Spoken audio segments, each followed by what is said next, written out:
Yeah, it's it's not perfect, but I love 80s films. I think that the subject matter in this is very relatable, especially having to move to a foreign. It is a foreign land. City. Yeah. Technically, it is a foreign land because think about it. You move from one coast to the other. New Jersey to Encino or whatever they're in the valley. No, Rosita, California, and it is like a foreign land. A lot of people is like, it's still in America, yeah, but it's like fucking, it's a culture shock. Yeah. You're not living in fucking New Jersey where like it's like a fucking city, everything's rough, everything's like fucking gray, to moving to sunny California where everything's like kind of like different. You get to go to the beach, you get to do all this bullshit, and it is like a foreign. So I just think it's super relatable with the fact that he has to move out of his comfort zone and he doesn't want to. It's just to make his mom happy, and then he starts to warm up to the idea, and he makes his he makes this new friend, and then that friend introduces him to all these other friends, and then he's meeting this girl, and then the kind of school bullies come in and they wreck everything. And he does something to piss one of them off, and then they just kind of put like a target on his back and go after him for pretty much the entire movie.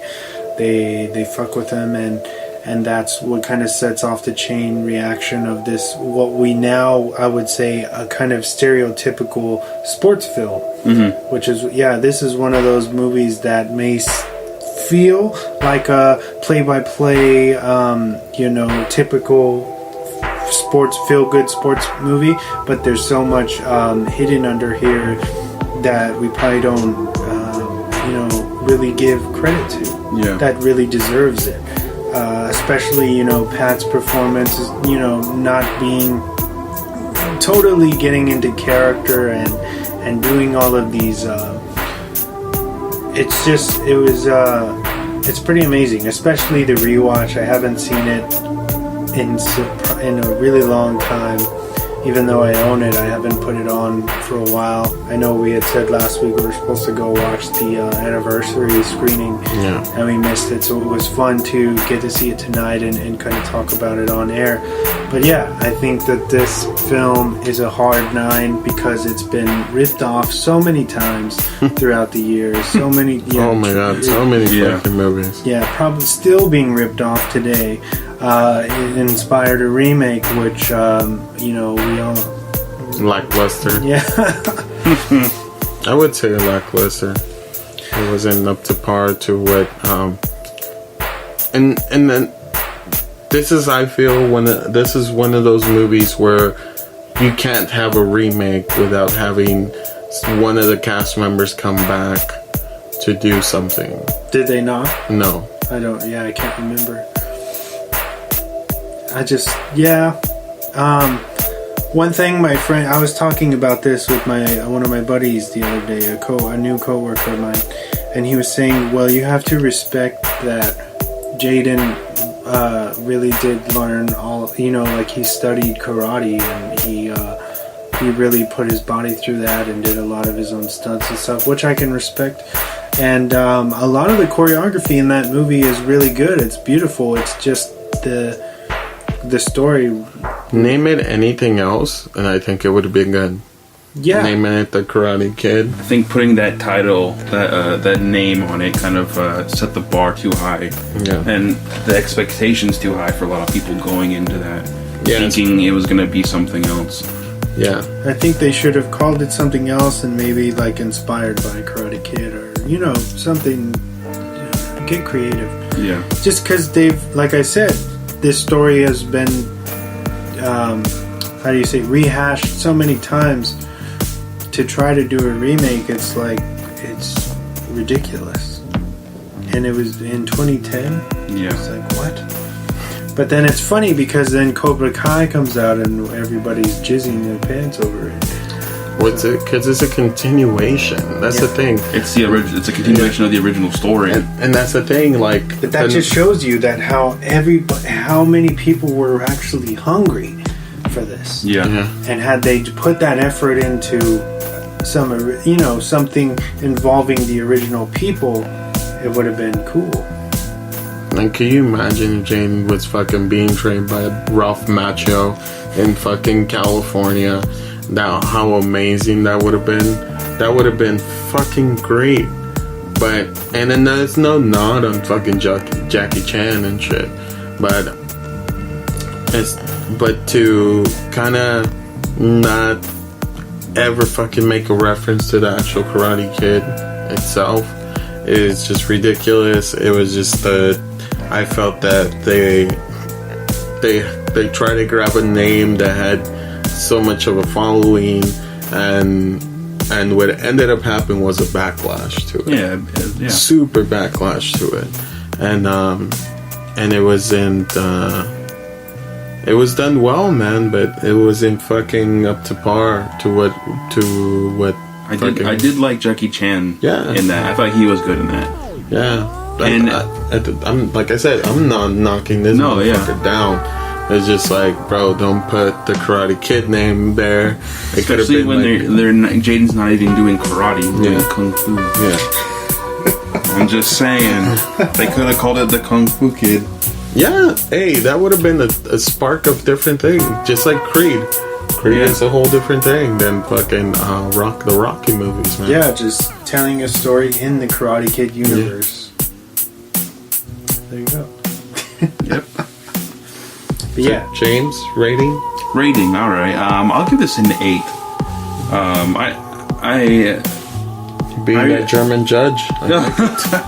I really did. I love this movie, and I remember as a kid going out to recess and like play fighting on the fucking like sand and shit, doing the crane fucking attack, and it's just something that's kind of iconic. That at least that the movie itself is iconic because I think anyone is really.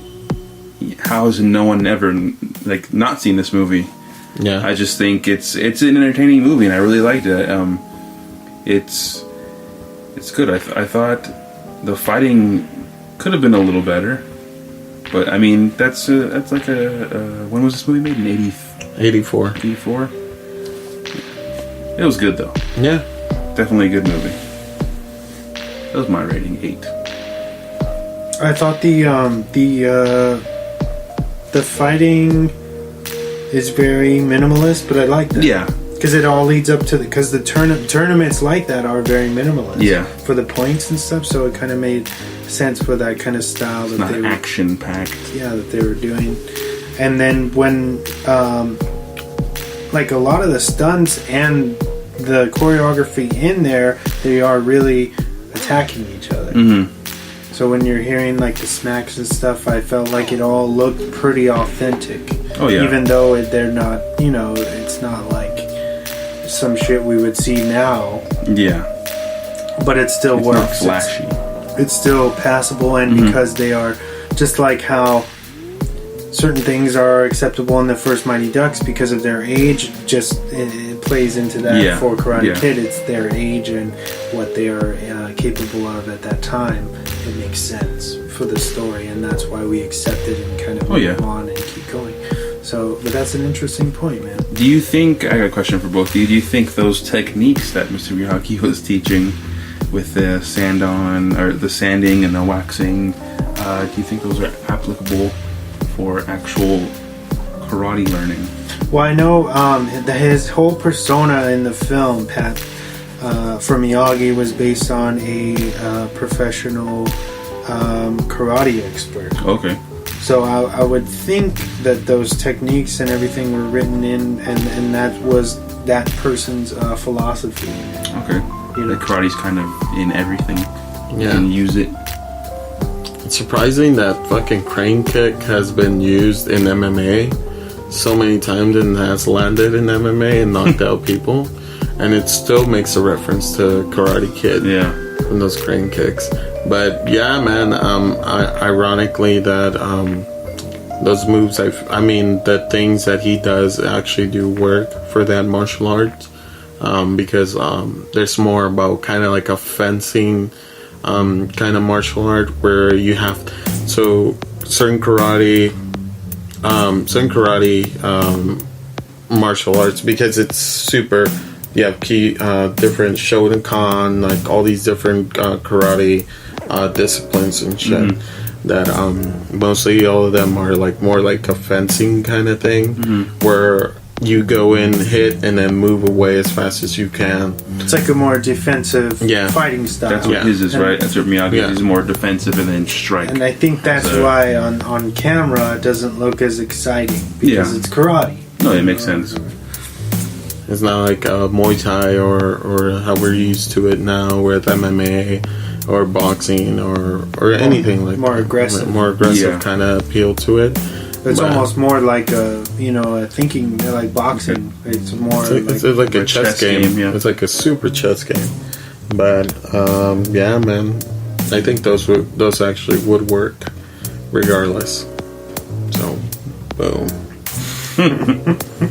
Nice. What else, guys? Anything before we get into Swan Facts? I do have a Pat interview. Ooh. Do we mind hearing that? Can we hear that? Yeah, let's jump into that. All right. My life is so filled with twists and things. Just as, let's say, in Arnold, an executive producer came to me and said, I really want you for this role and you're perfect for the part. And diametrically 180-degree total opposite. The big guy, Jerry Weintraub, didn't want me for this. He wouldn't even consider me for a reading. Every time my name came up in the casting submittal process, he was adamant. He says, I don't want a comedian. I don't want a comic actor for this role. This is a heavyweight part. I want an actor. In all of America, there's got to be some kind of an actor. Go find him, you know. And they did. They tried. They interviewed everyone, and finally, we're getting down to the wire. And John Avildsen, to his credit forever, God bless him, boy. He says, "Look, I really don't care what Jerry says at this point. I want to read everybody, and I mean everybody, including people we haven't even covered yet." So, as part of the cattle call process, I took part in that. Very, very, very tail end. Now, this is again how an actor especially knows that the gods are with you, although you don't realize it at the time. You know, as I got my longer hair and the beard, and I had never done that before. I was living in Hawaii. I was down in the dumps again. The career was on a slide, and I'm working in Hawaii, taking what work I can find, nightclub comic work, writing copy for commercials, doing whatever. Fundraiser MC things for politicians and stuff, and barely making a living, but making a living. And for some reason, I said to myself, I've never seen myself letting all this, just let everything kind of grow. I know people are going to start calling me the hippie nippy instead of whatever, but I didn't care.